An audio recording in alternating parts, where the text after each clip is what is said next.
변호사님, 네. 지난 시간에 변호사님께 공인중개사 합격 비법에 대해서 여쭤봤는데 네. 오늘은 또 추가적으로 계속 이어서 여쭤보도록 하겠습니다. 네, 그러시죠. 네. 그러면 오늘은 좀 2차 과목들과 네. 그 과목들에 대해서 좀 더 자세한 얘기 나눠보도록 하겠습니다. 네. 네. 변호사님께서도 오늘 좀 저번과 더불어서 좀 정확하게 말씀을 많이 해주셨으면 좋겠습니다. 네, 2차 과목들 하고요. 그다음 전체적으로 어떻게 이제 그 전략을 짜야 되는지 네. 이런 것들을 요약해서 말씀드릴까 합니다. 네. 그러면 뭐 2차 과목은 어떻게 전략 잡고 공부하신 건가요?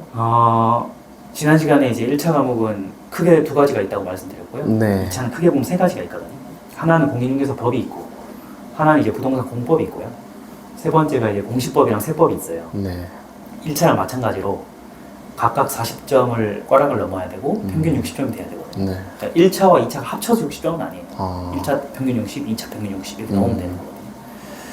근데 이제 1차는 제가 부동산 합계론이 쉽기 때문에 네. 그게 전략 과목이라고 말씀드렸는데 2차에서 제일 쉬운 과목은 첫 번째 공인중개사법이에요.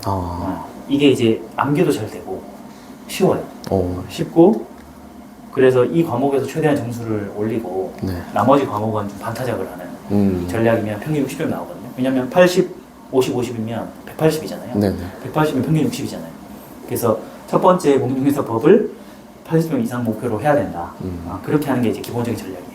2차도 마찬가지로 약간의 전략이 들어가는 것 같습니다.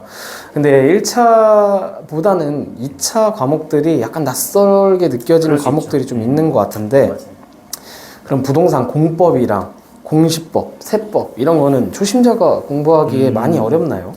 그 상대적인 건데요. 네. 공인중개사 법에 비해서는 두 개가 좀 암기가 힘들어요. 네, 그리고 세법 같은 경우는 계산도 좀 해야 돼서 계산까지. 그러니까 물론 노력해서만 안 되는 게 있겠냐마는 예. 우리가 뭐 이것만 올인할 수 없잖아요, 인생에서. 네. 자기 본업도 있고 다른 것도 있는데 맞습니다. 시간과 에너지가 제한되어 있기 때문에 그걸 가장 효율적으로 써야 되는데 네. 어차피 시간과 에너지가 제한되어 있다면 첫 번째 과목에 에너지를 많이 쓰고 두 번째, 세 번째 과목을 에너지를 빼는 건데요. 저도 처음에는 반타작은 쉬운 거 아니야? 이렇게 했는데 의외로 문제 풀어보면 네. 두 개 중에 한 개 맞추기가 쉽지 않아요. 특히 부동산 공법은 어려워요. 그래서 제가 50점만 맞으면 된다고 했지만 그 네네. 50점 다 만만한 건 아니에요. 근데 너무 과하게 거기에 에너지를 쓸 필요가 없다. 어차피 50점 넣으면 되니까. 배분을 잘 해야 되는 거죠. 그런 뜻이지. 공인중개사법은 약간 이름만 들어보면 약간 공인중개사로 일할 때 좀 되게 많이 쓰여지고 좀 필요한 법 같은데 맞나요, 이거? 그렇죠. 이게 이제 거의 대부분이라고 보면 되는데요. 공인중개사가 이제 중요할 때 처음에 어떻게 등록하고 네. 간판을 어떻게 세우고 그다음 의뢰인들한테 보수를 어떻게 받고 네. 그다음 혹시 징계를 어떻게 받는지 공인중개사 시험의 99%가 이 법에 다 들어있어요. 그래서 시험도 쉽기도 하거니와 네. 공부를 해두면 도움이 많이 되는 과목이라 투자할 가치가 있다. 그래서 이 과목을 이제 전략 과목으로 보는 게 좋죠. 그러면 부동산 공법은 또 어떤 내용을 담고 있는 건가요? 뭔가 공법이라고 하니까 약간 공공과 관련된 그런 느낌이 살짝 드는데 이게 이제 이름 자체가 뭐 부동산 공법이라는 공법이 따로 있는 건 아니고요. 네. 국토계획법부터 해가지고 몇 가지의 부동산 관련된 공공법을 묶어서 그냥 공법이라고 불러요. 그래서 실제 법으로 따져보면 대여섯 가지가 되거든요. 네. 그런 것들을 이제 틈틈이 다 봐야 되는데 이게 암기가 잘 안 돼요. 이게 암기가 왜 잘 안 되냐면 용어 자체가요. 암기하기 힘든 단어가 많아요. 단어가 네, 어려워요. 단어가 어려워요. 우리가 이제 인간이 암기가 쉽고 어렵다고 어떻게 판단하냐면 네. 피부에 와닿는 단어일수록 암기가 잘 되거든요. 구체적인 단어. 예를 들어 손으로 만져지는 단어라든가 감정과 관련되어 있는 거는 네네. 한 번만 외워도 머릿속에 각인이 잘 돼요. 네. 근데 이제 약간 뜬구름 잡는 멘트들 있잖아요. 한 번도 못 들어도 못 들어보고 그리고 뭐 그 단어를 들어도 전혀 어떤 상상이 되지 않는 단어들, 추상적인 거. 네. 그런 것들은 그 사람의 문제가 아니라 인간이 그렇게 구조가 그렇게 돼 있어요. 오감으로 판단이 안 되는 건 암기를 못 하게 돼 있거든요. 네. 근데 부동산 공법이 대부분 그런 단어들이 대부분이에요. 그래서 아무리 에너지를 쓰고 해도 암기가 잘 안 돼요. 저도 그래서 다른 거는 책 보고 다 그냥 공부했는데 네. 부동산 공법은 저희 그 동생 공인중개사가 있어서 형 이거는 동영상 강의를 듣는 게 좋다 해가지고 제가 유튜브에 네. 부동산 공법 강의가 있어요. 그게 무료로 풀려있는 것도 꽤 많거든요. 그래서 유일하게 부동산 공법만 제가 동영상 강의를 들었어요. 암기가 하도 안 돼가지고. 네. 이 부동산 공법이 상당히 좀 와닿지 않는 좀 어려운 단어들이 많은 것 같은데 뭐 그나마 좀 희소식이라고 한다면 네. 이건 너도 어렵고 나도 어렵고 다 어려운 그렇긴 하죠. 거라서 네. 열심히 하시면 좋은 결과 얻으실 수 있을 네. 것 같습니다. 이 부동산 그러면 공시법하고 세법은 또 어떤 건가요? 이게 세법 하면 네. 아까도 살짝 말씀을 해주셨는데 계산도 나온다고 하니까 네. 이 숫자 들어가고 약간 수학과 관련된 거는 상당히 좀 거부감 드시는 분들이 많으셔서 맞아요. 어떤 과목들인가요, 이거는? 공시법하고 세법이 세 번째 과목인데요. 네. 공시법은 이제 우리가 업무적으로 하는 등기부 같은 거 있잖아요. 아. 등기부 대장을 보잖아요. 네네. 거기에 내용들이 좀 많이 있어서 그게 실무상 되게 중요하거든요. 그래서 공시법은 공법보다는 쉬워요. 아. 암기가 좀 쉬워요. 왜냐하면 토지 등기부 내용을 떼보면 거의 볼 수 있기 때문에 네. 국토기획법 이런 건 눈에 안 보이지만 등기부는 떼보면 알 수 있으니까 네. 조금 더 구체화되어 있거든요. 아. 그래서 공법에 비해서는 공시법이 좀 쉽기 때문에 네. 이거는 암기가 조금 쉬워요. 그리고 이제 세법은 숫자 싫어하는 사람들은 되게 취약이죠. 그리고 특히 공인중개사 공부하는 사람들은 네. 숫자를 좋아하지 않아요. 아. 숫자를 좀 다른 일 했겠지. 예. 그러니까 그렇죠. 숫자 나오면 때 머리 아파하고 계산하는 힘들어하는 사람 많거든요. 네. 근데 세법 중에도 암기가 있고요. 숫자를 푸는 게 있어요. 아, 또 나눠져 있네. 나눠져 있어요. 그래서 세법 중에 암기는 확실히 외워버리고요. 숫자는 과감하게 포기하는 거예요. 오. 숫자를 만약에 제대로 맞추겠다면 그래봤자 한 문제거든요. 한두 문제거든요. 네.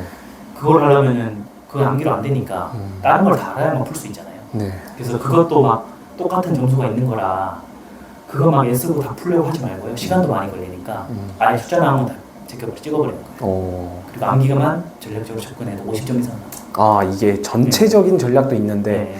과목 안에서의 전략 또한 좀 존재하는 것 그래서 같아요. 숫자 푸는데 시간을 다 빼버리고 아. 남는 시간으로 다른 걸 푸는 거죠. 이거 그런 상당히 전략으로 하는 꿀팁인 것 같습니다. 네. 그러면 정리하면 변호사님 말씀해주신 거 공인중개사법에서 최대한 좀 암기를 해가지고 점수를 네. 네. 올려놓고 그리고 2차 나머지 과목 2개 중에 1개는 맞출 수 있는 정도의 그렇죠. 노력을 투입하라. 네. 그리고 세법 같은 경우는 이제 암기와 약간 계산이 그렇죠. 있으니까 만약에 계산을 잘 하시는 분들이면 그렇죠. 뭐 계산에 이렇게 노력을 많이 들이시면 될 것 같은데 맞아요. 그게 아니라면 아니라면 확실히 계산 부분은 조금 놓더라도 네. 한쪽에다가 좀 전략을 확실하게 배분을 하는 게 도움이 많이 되는 것 같습니다. 이게 이제 평균 60점이니까 80, 50, 50을마다 60인데 네. 그렇다고 우리가 또 아슬아슬하게 불안에 떨 필요 없잖아요. 네. 근데 공인중개사 법도 쉽다고는 하지만 그게 또 90점 이상 맞기는 힘들어요. 아, 한두 번씩은 꼬아서 내기 때문에 네. 그래서 공인중개사 법은 한 80점 이상이면 되는 것 같고 그 공법은 반타작 이상은 해야 된다. 네. 그리고 공시법이랑 세법도 이제 반타작 이상 해야 되는데 네. 그 아까 팀장이 얘기한 것처럼 숫자에 좀 강한 사람이 있고 그다음에 예전에 뭐 세무사 공부를 했거나 이런 사람도 있을 수 있거든요. 아, 네, 그렇죠. 평소에 세금 잘 아는 사람도 있기 때문에 그 공인중개사 법은 확실하게 이제 점수를 80점 이상 맞아버리고 네. 나머지 두 과목 중에는 자기하고 조금 더 잘 어울리는 거에 힘을 조금 더 쓰면 돼요. 아. 근데 저 같은 경우는 이제 로펌에서 등기부랑 대장을 보니까 네. 전략 과목이 공인율법 외에 공시법이었던 거죠. 그래서 공시법을 조금 더 깊이 있게 파서 제가 아마 80점, 50점, 65점 이 정도 됐던 걸로 제가 기억하거든요. 변호사님 네, 그 정도 실제로 되니까 이제 합격을 한 거죠. 네. 이게 본인마다 또 뭐 잘하는 분야가 있고 네, 네. 또 잘 맞는 과목이 있을 수 있으니까 전략을 상당히 잘 짜는 게 중요해 보입니다. 네, 네.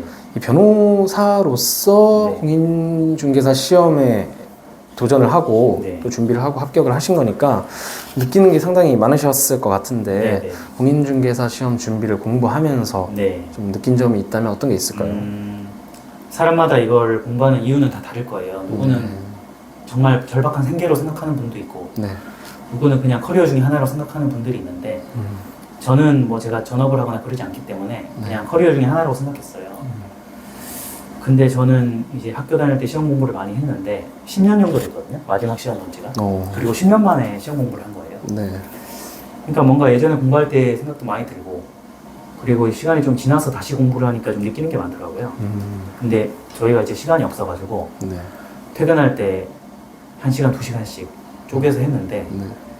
그게 시험이 끝나도 습관이 돼버린 거예요. 아, 어차피 내가 중개사 시험 공부할 때 이 시간 했으니 그 시간에 시험이 끝나니까 다른 걸 해보자 해서 그래서 그때부터 지금까지 이제 투자 공부를 그 시간에 하거든요. 근데 제가 집에 이제 애도 있고 육아도 해야 되고 집에 가면 바쁘니까 네. 그 시간에 제가 자기 개발하기 위해서 공부하는 게 실제로 시험 합격하는 것보다 더 중요한 습관인 것 같아서 그 공인중개사 시험을 계기로 좀 습관이 좋은 쪽으로 많이 바뀐 것 같아요. 그게 오히려 더 큰 수학이라면 수학 그런 게 있었던 것 같아요. 약간 시험 단순히 준비해서 합격하고 하는 거 말고 되게 큰 깨달음과 약간 습관을 얻으신 것 같네요. 네. 그럼 마지막으로 네. 이게 법 공부 변호사시기도 하시니까 법 공부가 필요한데 네. 좀 어려워서 입문을 하지 못하는 초심자분들이 영상을 보고 계실 수도 있거든요. 네. 그런 분들한테 조언을 한마디 해주시자면 어떤 말씀을 해주실 수 있을까요? 그 국가고시는 보통 한두 과목씩은 다 법학 과목이 있거든요. 네. 행정고시도 있고. 이게 법학이 제가 1편에 말씀드린 것처럼 어려운 거는 99% 용어 때문이에요. 그런데 가만히 생각해 보면 용어가 생소하잖아요. 네. 평소에 안 들어본 용어가 많기 때문에. 근데 생소한 거랑 어려운 건 다른 거거든요. 생소해도 쉬울 수 있고 익숙해도 어려울 수 있어요. 근데 인간이 뭔가 생소하면 어렵다고 착각하는 거예요. 거부감 때문에. 그러니까 마음에서 밀어내는 거죠. 내가 나랑 어울리지 않는 단어이기 때문에 마치 어렵다고 착각해서 그렇지. 그래서 그 벽을 넘으려면은 공부하기 전에요. 단어를 최대한 익숙하게 만드는 작업을 따로 해야 돼요. 그러니까 예를 들어 내가 뭐 공인중개사 공부를 올해 여름부터 하겠다 하면은 여름부터 이 단어를 익숙하게 만드는 게 아니고요. 그 시간 앞에 시간 따로 빼가지고 내가 여름부터 공인중개사 공부를 할 건데 그 전에 쉽게 하기 위해서 단어에 익숙하게 만드는 시간을 따로 빼놓고요. 그 앞에 한 3개월 동안은 내가 단어만 익숙하게 만들어 버리겠다. 그렇게 해서 영어를 익숙한 상태에서 시험에 들어가는 게 되게 중요해요. 그러면은 거부감이 사라져서 빨리 되거든요. 그래서 그게 이제 제일 중요한데 제가 지난 시간에 말씀드린 것처럼 단어에 익숙하게 만들라는 뜻이 뭔가 사전 찾아가면서 하나하나 뜻풀이를 하는 게 익숙한 게 아니고요. 그냥 그림 보듯이 글자를 그냥 이미지로 외워버리는 거예요. 한 번에 이렇게 쫙 빨아들이는 거예요. 최대한 반복해서. 그러다 보면 그 이해라는 게 이제 단어와 단어가 연결되면서 이해가 되는 거지. 특정 단어 하나로 절대 이해되지 않거든요. 모든 게 연결돼야 돼요. 그래서 하나하나를 다 외워놓으면 어느 순간 자기도 모르게 연결되는 시점이 와서 그 시간의 힘을 믿으면 되는 거죠.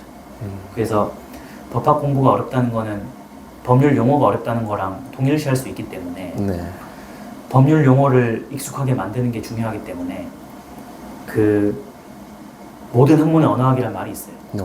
그 언어학이라는 말은 말 그대로 언어를 빨아들이라는 거예요. 법학이 특히 언어학적인 성격이 있는 거죠. 그래서 내가 용어를 최대한 익숙하게 만들어 두는 게 거의 모든 법 공부의 절반은 넘는 거다. 이렇게 보시면 됩니다. 그것만 익숙하게 만들어 두면 그 다음 되게 쉽게 갈 수 있어요. 그렇게 너무 생소한 단어 나왔다고 거부감이나 약간 그런 게 그렇게 불필요한 것 같습니다, 사실. 그렇죠. 네, 그래서 약간 이런 얘기를 한번 또 들은 적이 있습니다. 그 암기를 굉장히 잘하시는 분이 사진 찍듯이 암기를 한다고. 맞아요. 그렇게 하는 분들이 있어요. 네, 변호사님이 말씀하시는 것도 약간 그렇게 있는 그대로 받아들이라는 말씀 해주신 것 같은데 초심자분들 보고 참고를 하시면 도움이 많이 되실 것 같습니다. 우리는 텍스트랑 이미지를 구별해서 생각하지만 텍스트도 이미지가 될 수도 있거든요. 텍스트를 이미지화해서 그냥 암기해버린다. 그러면은 머릿속에 기억을 할 때 내가 어떤 책의 어떤 부분에서 어떤 그림이 있었다는 걸로 생각하는 게 그 머릿속에 이제 배열이 잘 되기 때문에 암기하기 좋은 거죠. 그렇게 진행하면 돼요.